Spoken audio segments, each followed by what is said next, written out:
लिखो मुद्रा की परिभाषाएं, लिखो मुद्रा की परिभाषाएं, मुद्रा की परिभाषाएं। देखो यहां पर सबसे पहले अगर मैं बात कर रही हूं परिभाषाएं, ध्यान रखना आपकी जैसे मुद्रा के आधुनिक रूप है उसी तरीके से परिभाषाओं से भी क्वेश्चन आता है।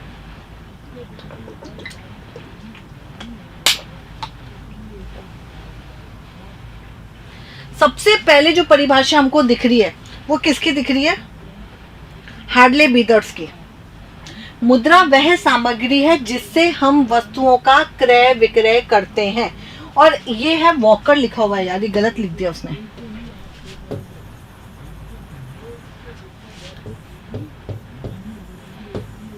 वॉकर कहता है मुद्रा,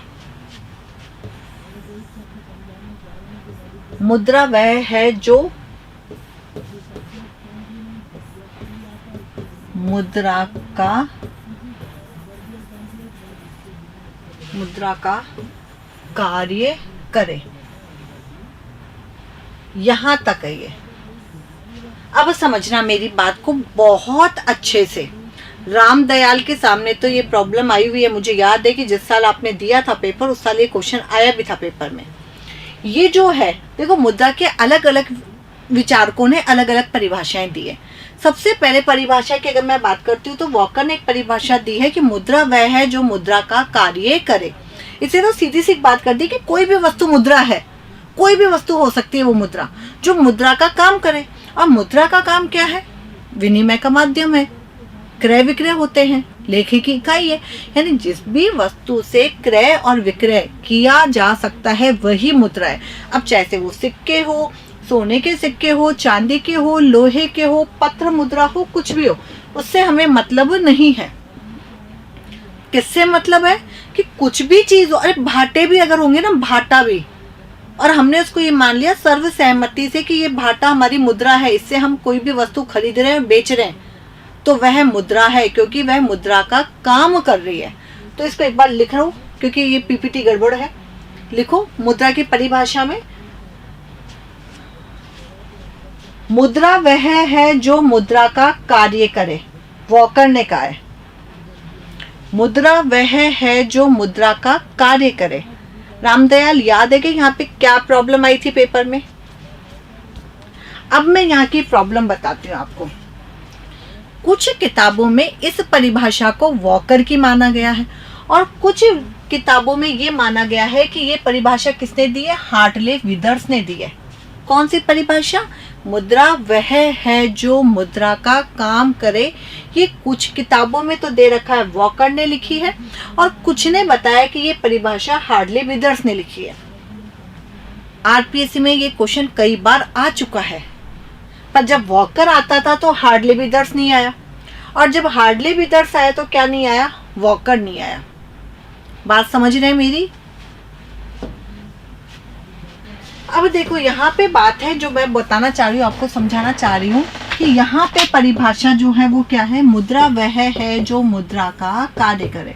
मुद्रा वह है जो मुद्रा का कार्य करे। और ये परिभाषा किसने दी है? वॉकर ने दी है। पर यहीं पे ऑब्लिक करके आप लिखोगे हार्ले विदर्स। यानी ये परिभाषा कुछ लोगों के अनुसार वॉकर ने दिए और कुछ लोगों के यस, क्योंकि वॉकर सचमुच में वॉकर ने दिए। परिभाषा किसने दी है? सचमुच में वॉकर ने दी है, पर माध्यमिक शिक्षा बोर्ड में और कुछ किताबों में, हमारे भी इकोनॉमिक्स की कुछ किताबों में हार्ले विदर्स लिखा हुआ है। अब ध्यान रख लेना, बार बार नहीं समझाऊंगी क्योंकि यहां से प्रश्न आए हुए भी हैं। यदि ऑब्जेक्टिव में वॉकर लिखा हुआ जाए तो वॉकर के टिक करना है, और हार्ले विदर्स लिखा हुआ जाए तो आपको हार्ले विदर्स से टिक करना है। अब प्रश्न उठ रहा है कि मैडम ये दोनों आ जाए तो, मैडम ये दोनों आ जाए तो मैं जब रामदयाल को पढ़ाया था तब भी मैंने यही कहा था, अगर ये दोनों आ जाएंगे तो ये क्वेश्चन डिलीट ही होगा। और ये दोनों आए भी थे, ग्रेड 2 के अंदर आए थे, और प्रश्न का जो भी डिलीट हुआ या बोनस नंबर मिला, जो भी उसका प्रोसेस था वो हुआ है। क्या मेरी बात समझ में आ गई क्या? अगर वॉकर दिया होगा वॉकर के टिक लगाओगे, हार्डली बिदर्स दिया हुआ है तो हार्डली बिदर्स के टिक लगाओगे। दोनों देख के आए हो तो करके तो आना, ऐसा मत कर देना कि छोड़ के आ जाओ, क्योंकि कई बार किसी प्रश्न के बोनस नंबर सिर्फ उसी को मिलता है जिसने वो क्वेश्चन अटेम्प्ट किया होता है। तो आप वॉकर के टिक लगा के आ जाना, वो प्रश्न डिलीट होगा या जो भी होगा आगे के आगे अपन देखेंगे। दोनों के ही मेरे पास में क्या है, प्रूव है। तो लिखो परिभाषाओं में, मुद्रा वह है जो मुद्रा का कार्य करे। वॉकर और ऑब्लिक करके लिख लो हार्डली बिदर्स। अब देखो यहाँ पर परिभाषा को याद रखने का सबसे अच्छा बात है कि वॉकर ने क्या कहा, मुद्रा वह है जो मुद्रा का कार्य करे। यानी वॉकर ने किसके ऊपर जोर दिया है, वॉकर ने किसके ऊपर जोर दिया है, वॉकर ने जोर दिया है मुद्रा के कार्यों के ऊपर। इस परिभाषा से स्पष्ट है कि वॉकर ने मुद्रा की किस विशेषता के ऊपर फोकस किया है, मुद्रा के कार्य के ऊपर। अब हार्डली बिदर्स क्या कहते हैं, मुद्रा वह सामग्री है जो क्रय विक्रय का काम करे। ये इसीलिए दोनों सेम सेम रखते हैं। ये क्या कह रहा है, मुद्रा वह है जो मुद्रा का काम करे, और मुद्रा का काम ही क्या है, क्रय विक्रय करना। यहाँ पर हार्डली बिदर्स ने क्या कह दी परिभाषा में, जिससे हम क्रय विक्रय का काम करते हैं वही क्या है, मुद्रा है। तो लिखो दूसरी परिभाषा हार्डली बिदर्स। हार्डली बिदर्स, मुद्रा वह सामग्री है, मुद्रा वह सामग्री है जिससे हम वस्तुओं का क्रय विक्रय करते हैं।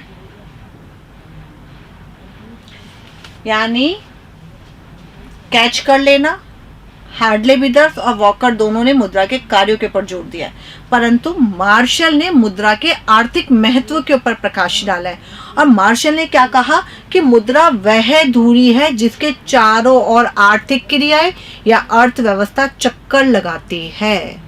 ये किसने कही है, मार्शल ने कही है। देखो ध्यान रखना, मैं इसीलिए लिखवा रही हूँ क्योंकि पीपीटी गड़बड़ है। मुद्रा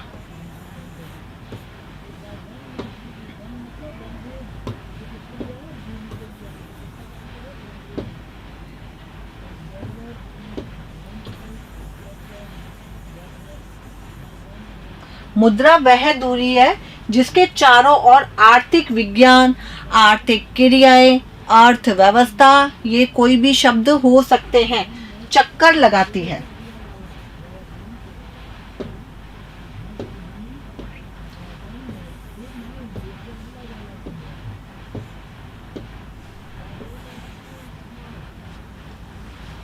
जिसके चारों, समझ गए क्या, ये मुद्रा है।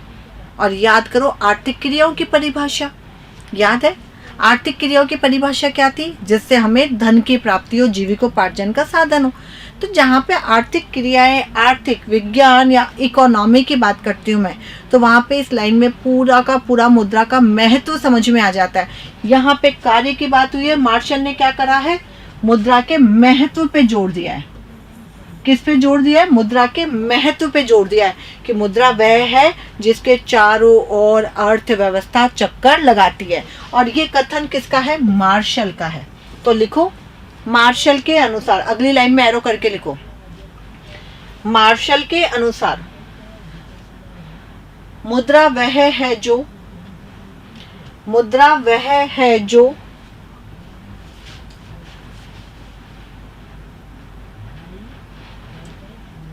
एक सेकेंड, मार्शल के अनुसार मुद्रा वह दूरी है जिसके, मुद्रा वह दूरी है जिसके चारों तरफ आर्थिक विज्ञान, आर्थिक विज्ञान, आर्थिक क्रियाएं, ऑब्लिक करके लिख लो, आप भूल जाओगे, आर्थिक विज्ञान ऑब्लिक आर्थिक क्रियाएं ऑब्लिक अर्थव्यवस्था चक्कर लगाती है,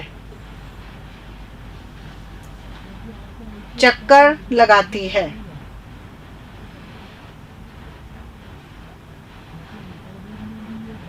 ठीक है, अगली लाइन में एरो करके लिखो, मार्शल का यह कथन मार्शल का यह कथन मुद्रा के महत्व को प्रकट करने के लिए पर्याप्त है। मुद्रा के महत्व को प्रकट करने के लिए पर्याप्त है। मुद्रा के महत्व को प्रकट करने के लिए आवश्यक है। जब आपकी परिभाषाएं हो जाए तो इधर इनके राइटर्स के नाम लिख लेना, ऐसे डंडा कर लेना, इधर जो इनकी मुख्य बात है वो लिख लेना, आपको याद हो जाएगा। जैसे यहाँ पे वॉकर में लिख देना कि मुद्रा वह जो मुद्रा का कार्य करे, यानी कार्य पे जोर दिया है। हार्डली विदर्स में क्या लिखोगे आप? क्रय विक्रय का माध्यम है, क्रय विक्रय करती है, विनिमय का माध्यम है। मार्शल में क्या लिखोगे? मुद्रा के महत्व पे जोर दिया है। ठीक है, इस तरीके से नेपियर और हार्ट्रे ने क्या करा है? इसकी कानूनी वैधता को माना। अब देखो कितनी प्यारी परिभाषा दी है। हर एक परिभाषा से मुद्रा खुल खुल के सामने आ रही है कि आखिर में मुद्रा है क्या। कोई भी वस्तु राज्य द्वारा मुद्रा घोषित होने पे मुद्रा हो जाती है। कितनी प्यारी परिभाषा है।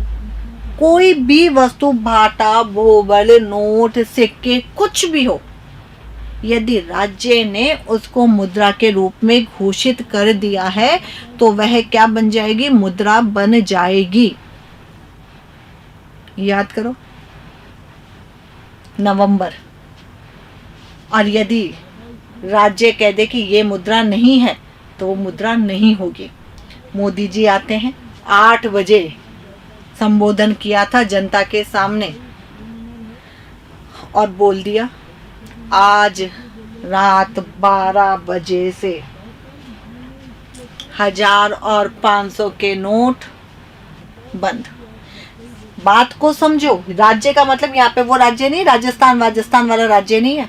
यहाँ राज्य यानी जो पॉलिटिकल साइंस में होता है, यानी राज्य ने जैसे ही कहा कि 1000 का नोट बेकार है, पुराने 500 का नोट अब मुद्रा नहीं है। हम मान रहे हैं क्या आज इस मुद्रा को? नहीं मानते। क्यों? क्योंकि इसमें से राज्य की घोषणा क्या हो गई थी? हट गई थी। अच्छा एक चीज बताओ, जो हमारे पास में भी 2000 रुपए का पिंक नोट है या 500 का नया नोट है,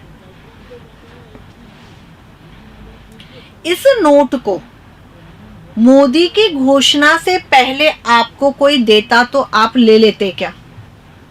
हाँ या ना का जवाब दो कि वो 2000 का नोट या 500 का नोट है, वो यदि मोदी की घोषणा से पहले आपको दिया जाता तो आप ले लेते क्या? आप बोलते नकली नोट है ये। और आपका नकली का आधार क्या है? क्योंकि राज्य ने उसको स्वीकार नहीं किया था, कानूनी वैधता नहीं थी। और जैसे ही उन नोटों के ऊपर कानून का ठप्पा लग गया कि हाँ ये नोट है, हमने स्वीकार कर लिया। तो नेपे और हाँ,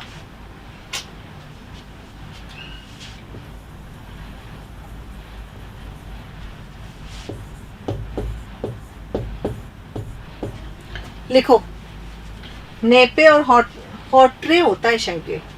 ये देखो ऐसे भी लिखा हुआ रह सकता है, ये अलग अलग तरीके से लिखा हुआ आ जाता है, पर भाव एक ही होता है, ध्यान रखना। एक्चुअली क्या होता है, जैसे हमारे यहाँ पे कीन्स है, उसको हम कीन्स भी बोलते हैं, केन्स भी बोलते हैं, केंज भी बोलते हैं, वो सब एक ही है, प्रोनाउंसिएशन है। जैसे एक जगह है जिसको मैंने भी फील किया था जब मैं सिंगापुर गई थी, तो उसको हम क्या बोलते थे? हम तो बोलते उसको क्लार्क की, और वहाँ के लोग बोलते क्लार्क की, क्योंकि उनकी टंग और हमारी टंग में अंतर है।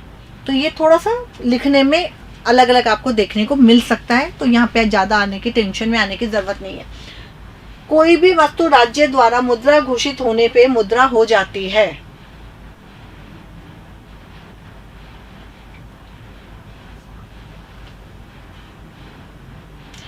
हार्डले वो सेम प्रोनाउंसिएशन है? नहीं,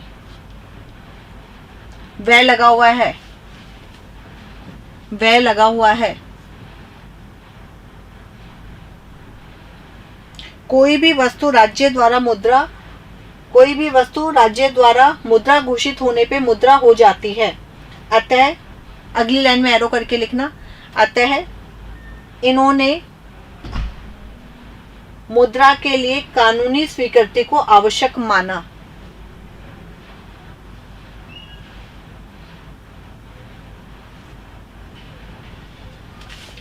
बात समझ में आ गई? यहाँ तक किस चीज के ऊपर फोकस किया है? कानूनी वैधता पे बात करिए। राज्य ने जिसको हाँ कर दिया वो मुद्रा है, जिसको ना कर दिया वो नहीं है। अब वो देखो सेलिगमैन है, एक सेलिगमैन है, उनके अनुसार मुद्रा वह वस्तु है जिसे सामान्य स्वीकृति प्राप्त हो। देखो कितनी प्यारी परिभाषा दी है। ये कह रहे हैं भाड़ में जाए राज्य की स्वीकृति, भाड़ में जाए कार्य, अगर कोई व्यक्ति ने उसको लेन देन के लिए सामान्य स्वीकृति के रूप में माना है। Very good.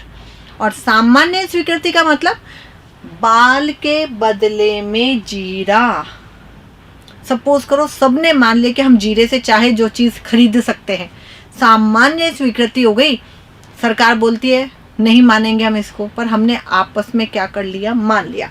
एक बहुत अच्छा एग्जाम्पल आपके सामने देती हूँ। कई बार हम दुकानदार से सामान लेने जाते हैं तो वो हमें एक टोकन नंबर दे देते हैं, ठीक है, टोकन नंबर दे देते हैं, या 100 रुपए का टोकन दे देंगे जिसमें हम अलग अलग चीज़ों को खरीद सकते हैं। यानी वो उस मॉल के अंदर चलना शुरू कर देता है। हमें मेले में जाते हैं ना, दशहरे के मेले में, इन मेलों में, वहाँ पे हमें क्या दिया जाएगा, भाई इस मेले के अंदर जाने के लिए 200 रुपये हमने देके कोई कूपन खरीद लिए। अब उस पूरे के पूरे मेले में वो ही रुपए चल रहे हैं। हम किसी भी दुकानदार को जाके बोल रहे हैं कि ये लो 20 रुपए का कूपन, वो ये बोलते हैं कि नहीं मैं तो इसको 20 का नहीं मानूंगा, मैं तो 50 का मानूंगा, नहीं कहेगा, क्योंकि वहां पर क्या हो गया, वो सामान्य स्वीकृति हो गई। हमने सबने अपनी इच्छा से इसको मुद्रा मान लिया जो मेले में चल रही है। उसी प्रकार से इन्होंने सामान्य स्वीकृति पर क्या दिया है, जोर दिया है। तो लिखो इस परिभाषा को। सेलिगमैन के अनुसार मुद्रा वह वस्तु है जिसे सामान्य स्वीकृति प्राप्त हो। मुद्रा वह वस्तु है जिसे सामान्य स्वीकृति प्राप्त हो। सामान्य स्वीकृति प्राप्त हो।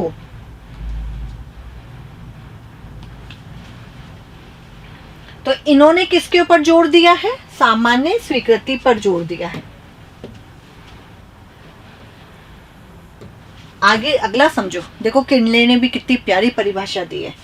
विनिमय, सामान्यतः मुद्रा वह है जो एक तो विनिमय का काम करे, कार्य के ऊपर फोकस किया है। देन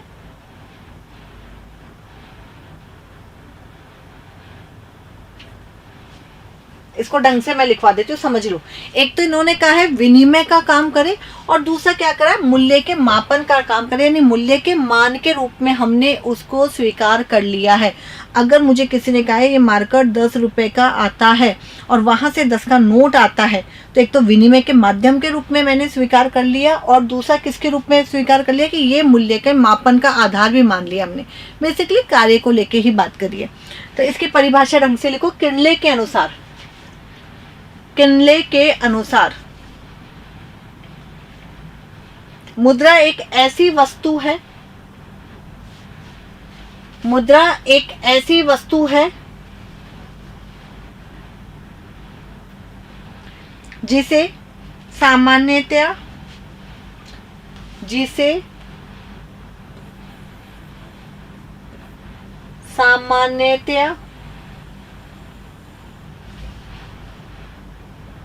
विनिमय के माध्यम,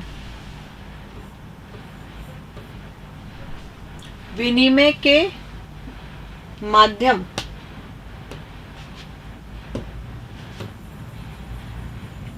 विनिमय के माध्यम, ये देखो यहाँ पर ये शब्द आ जाएगा। किनले के अनुसार मुद्रा एक ऐसी वस्तु है जिसे सामान्यतया विनिमय के माध्यम अथवा मूल्य के मान के रूप में, मूल्य के मान के रूप में स्वीकार एवं प्रयोग किया है, स्वीकार एवं प्रयोग किया है, स्वीकार एवं प्रयोग किया है।